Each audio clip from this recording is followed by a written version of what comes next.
গোল করে লড়াইটা চালিয়ে যাওয়া শেষ ম্যাচে কী বলবো? টিম খুব ভালো ক্যারেক্টার শো করেছে এবং ফাইট করেছে। লাস্ট মিনিটেও আমরা গোল করতে পারতাম, চান্স পেয়েছিলাম, বাট আনফর্চুনেটলি গোল হয়নি, আর ড্র হয়েছে।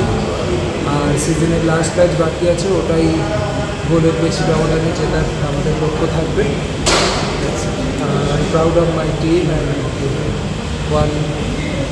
সুস্মিতা, প্লেয়ারদের একটা যে তাগিদ দেখা গেল, যেটা শেষ দুটো ম্যাচে একটু কম মনে হয়েছিল, সেই তাগিদটা নিয়ে কী বলবে? ম্যাচের আগে কি কথোপকথন হয়েছিল বা ড্রেসিং রুমের কী এটা ছিল?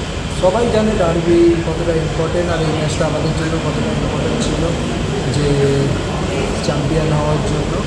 তো সবাই নিজের বেস্ট দিয়েছে এবং ট্রাই করেছিল যে ম্যাচটা জেতার, আর আনফর্চুনেটলি ড্র হয়েছিল। তো আমাদের এখন লক্ষ্য থাকবে যে নেক্সট ম্যাচ আমরা বেশি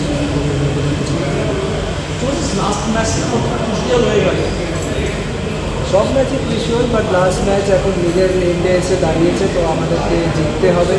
এবং যদি কোনো পয়েন্ট তাহলে আমরাও চ্যাম্পিয়ন হয়ে যেতে পারি, এবং বাট আমরা যদি গোলের বেশি আমাদেরও চান্স রয়েছে। তো আমরা ফোকাস থাকবে এখনও, এবং সেম অ্যাটিটিউড দিয়ে মাঠে নামা হবে যে জেতার জন্য।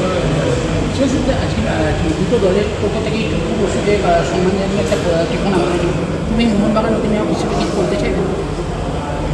উনি ওনার জন্য যাই করা হবে সেটা কমই হবে, কারণ উনি যে ক্লাবে মোহনবাগান ক্লাবের জন্য যা করে গেছেন, উনি যাই করি আমরা সেটা তার থেকে বেশি উনি ডিজার্ভ করেন। এবং ওনাকে শ্রদ্ধা জানিয়ে আমরাও মানে আজকের ডার্বিটা জিতে আমি ওনাকে শ্রদ্ধা জানিয়ে ডেডিকেট করবো ভেবেছিলাম, বাট ড্র হয়েছে।